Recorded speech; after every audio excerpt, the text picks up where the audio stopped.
Steve was coming back from college and met with his brother Joe. I'm gonna do it as fucking cheesy as I can. No, okay. Hey Steve, how did you get the money to go to college? Our family isn't exactly rich. Keep doing the song, please.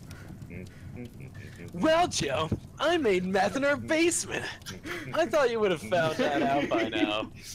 Also, it seems that I made some bad investments with the Mafia, and now they're bringing everyone they got to destroy this place. What the fuck? You wait to tell me this now? I wasn't thinking straight, because I'm gay. I took a lot of drugs, because, you know, college. Steve then reached into his side table drawer and pulled doing out the a song. M9 with a blue paw print on it, along with his handy-dandy notebook. I'm prepared, don't worry. Take the notebook. This will tell you where all the guns are. Get everyone ready. The drawer started to sing. Joe kneed its face and got to the kitchen. Mr. Salt, Mrs. Pepper, get paprika and cinnamon somewhere safe. Keep that They're fucking coming. song going! Joe got 2 revolvers, Model 29 and 44 Magnums. He gave them to Salt and Pepper. He wondered how can Salt have sex with Pepper and give birth to paprika and cinnamon. Cinnamon! Cinnamon! Cinnamon. Semen! Paprika and cinnamon. That doesn't make sense. He went to tickety talk. You got good timing and aiming, right? Take this PSG-1 sniper rifle. It's semi-automatic. He then went outside to pail and shovel. Pail. You will be throwing grenades. Which pail will hold? Fucking. We would have gotten a McClure multiple grenade launcher, but you know, college. Lastly, he went to Blue and his friends. Magenta, Periwinkle, Mint, Purple Kangaroo, Ruby, and Orange Kitten, who was Jewish. They all got various types of assault rifles from AKs to M4s. Joe finally met up with Steven, who wore military camouflage that was green striped. Joe, take this machine gun, the M249, and go to the roof. I will take this USAS 12 combat shotgun. Within an hour, the Mafia showed up. When they got out of their cars, mailbox opened up.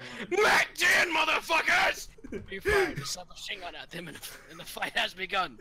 Tickety Talk focused on her breathing and counting her shots. 1, 2, 3, bam! 1, 2, 3, bam! Joe fired his machine gun, and Steven came from behind, firing a shotgun with a 20-round drum of shotgun shells to spare. Even with a superior weapon, his pistol had a blue paw print on it. One person got inside when slippery soap got under his feet and he got his skull cracked on the side table drawer. What a shit way to die.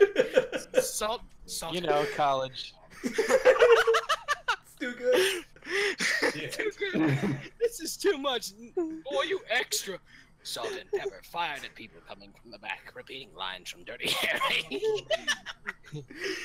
When it seemed the front was done, the back of the house got a huge wave. Shovel threw grenades out of pail, felt friends, pulled goons into the picture and slowly tortured them. When they were done, a helicopter came and launched a missile, blowing up the house.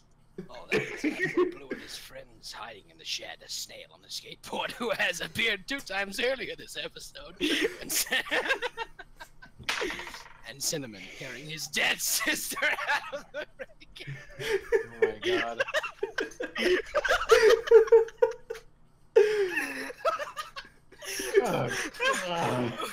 When Blue and friends came out, they shot at the helicopter, causing it to crash into themselves. The mob boss came to the wreckage. He won! Then a blue paw print appeared on Steven's pistol. Before the mob boss could react, Steven reached for his M9. You didn't find Blue's Clue. Steven shot him, letting the recoil of the pistol push back the slide, ejecting a shell, cocking the pistol, and letting a new bullet enter the chamber in slow motion. He took 3 more shots in super slow-mo.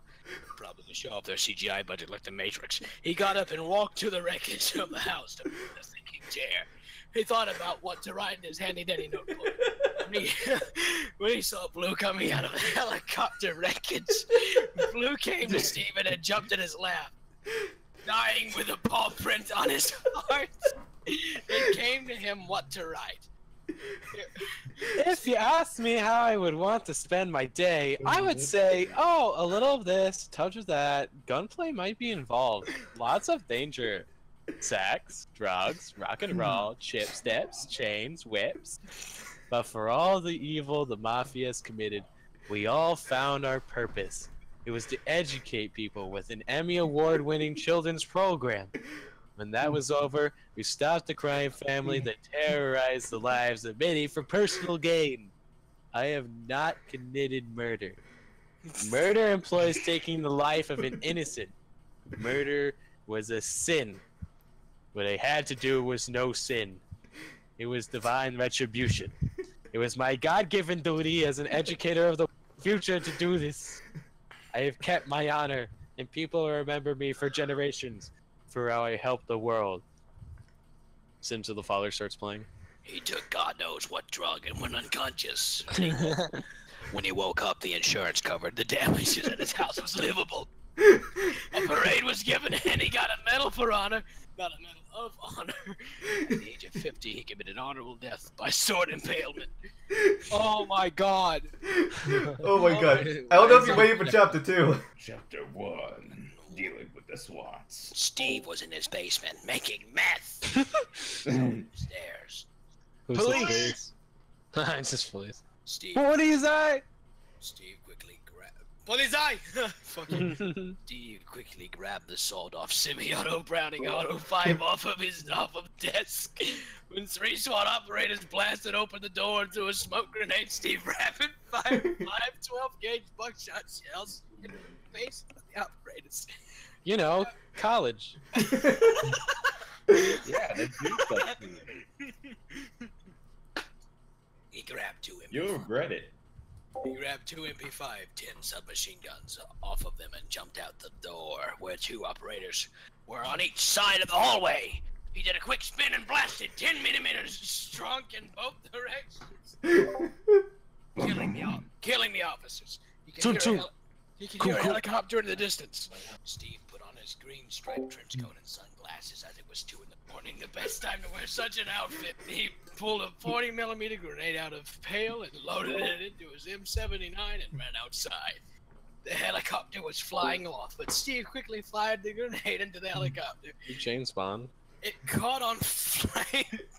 It caught on flames and crashed into the shack in the backyard, causing his 7 captives to escape from the shack while on fire. Why does he have captives? He just does feel like, you know, Something college. tells me he's not going to college. Shit! He grabbed his uncle's SKS, loaded a stripper clip, and unfolded the bayonet. He ran into the backyard and shot the 4 captives that were running away. The other 3 were on fire and were on the ground, so Steve bayoneted the Why? Jesus. Just fuck. another day in being the greatest drug dealer ever. Said what's his face as he pulled out 17 marijuana cigarettes. But before he could 7140 blaze it, rain came down and took out the flames that covered the helicopter. Steve went inside and packed the meth. He should sell it soon. Oh, that's I right. should Fuck. sell it as soon as possible. Chapter 2. Stressed at work. Steve came back into the house having sold 17,000 kilograms of methamphetamine candy bars as Halloween was coming up. His eyes were red with stress. How was your day? A side table's drawer. Who the fuck asked you? Steve then threw a kick in the side table drawer's face, beating the sexual deviancy out of her. Jeez.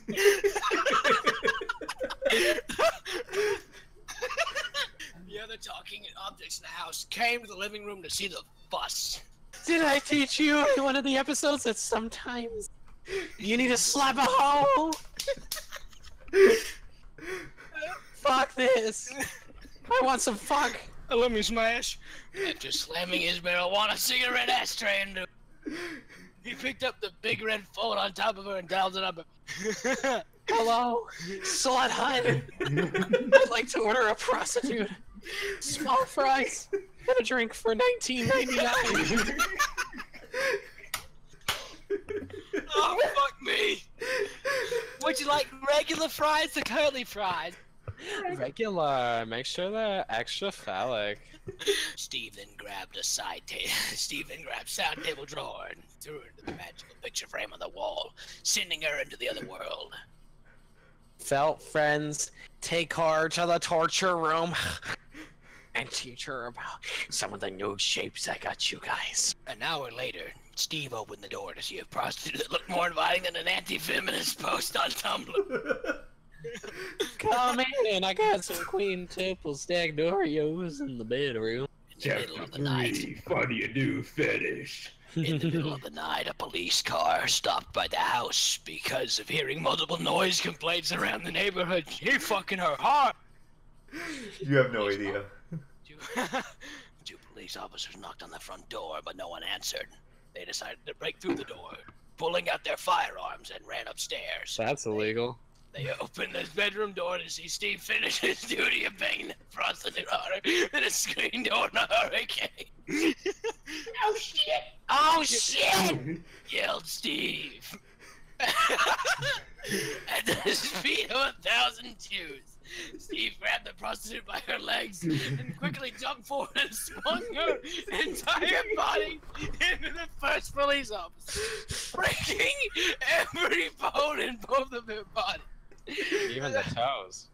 Jeez. Fuck me. The second officer fired a shot, and Steve tilted his head up and let the slug enter his left nostril and come out the other, entering the officer. Well, 9mm. Yeah. He quickly grabbed a bayonet, mounted it onto his expanded dong, and stabbed the second police officer to death with it. He grabbed a suppressed Mark 23 and ran to the window, shooting the police car with a .45 stopping power until it imploded onto itself, destroying all evidence of his existence. Fuck this, I'm going to IKEA stand. Steve jumped out the window and backpedaled through the air in Mach 4 until he reached Sweden. Sweden. Chapter 4, IKEA stand. Steve entered through the window of the 1337th of the large IKEA furniture store that makes up most of Scandinavia. Hi, Steve. I am the mayor of Sweden. Holy shit! I talking meatball. Yes, I'm a Swedish meatball. I'm a fan of your work and wanted to know when you would go to college. Our college is quite nice. I came here for to get a new drawer. One that doesn't talk like a bitch. But Steve, this is the only furniture store you can get talking furniture. We don't hold furniture that isn't a lot. You're a misfit. Steve then used his spaghetti bending abilities to pull noodles from his pockets to his hand and wrap up the meatball with his spaghetti mancy. The meatball quickly rolled at him, hoping to crush Steve under his weight. Steve closed his eyes, and tried to vividly remember banging the prostitute last night. Before the meatball could hit him, a bayonet tore through his pants and impaled the meatball, stopping him in his track. Steve did a backflip, cutting the meatball in half and letting his green striped trench coat blow in the wind. Time to deal with Satan. Steve went into the elevator and went down the stairs. Chapter 5, Satan. Steve This is the greatest song ever! It's a tribute. Steve came out of the elevator to see the devil brushing the manes of the 4 horses of the apocalypse. Satan, you know horses are for girls. To prevent you from stepping out of your gender role, I must beat the sexual confusion out of you. You have to be a good little Christian boy. Steve then pulled the prostitute's body out of his he had on his back. He swung her body around in front of him. As if he was showing swordsmanship. Satan teleported behind him. Nothing personnel, kid. Oh boy, what notion. Nani? Nani? Anime bullshit. And press the button. And press the button to close the elevator door.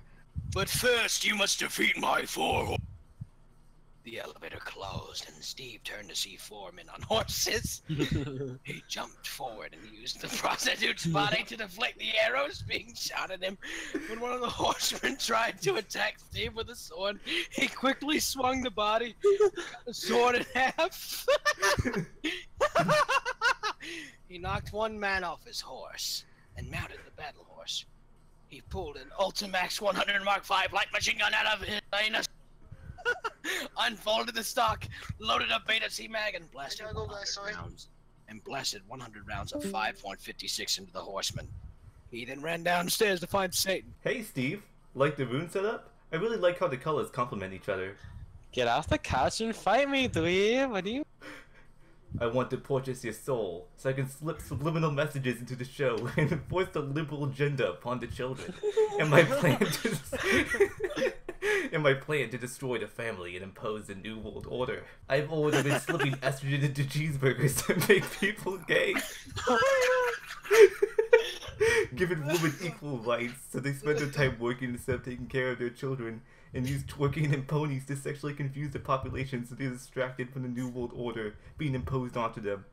The only person who figured out my plan was the vigilant Christian, who probably isn't satire. Never! I may inject 500 cigarettes directly in my bloodstream every 3.141592 hours. I may sell meth to pay for college. I may carry firearms to compensate for the fact I can't kill people at 300 yards with my dick, but I can do it at 3 yards, wink wink. I may beat my furniture and use sluts as blades to cut my vegetables at dinner and feed it to the dog so I can get dessert sooner. But above all, I don't even have a soul to sell. Bitch, you haven't even seen my power level. Steve assumes chi gathering position.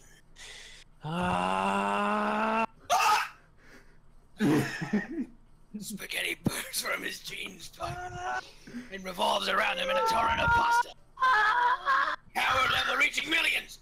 Steve can barely make out an IKEA employee and say something. It's unreal. How is he generating that much autism?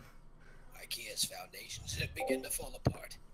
Satan's feeble power couldn't save him, and he was annihilated from existence. Steve bolts to the ceiling, flying to his next adventure, for he is euphoric.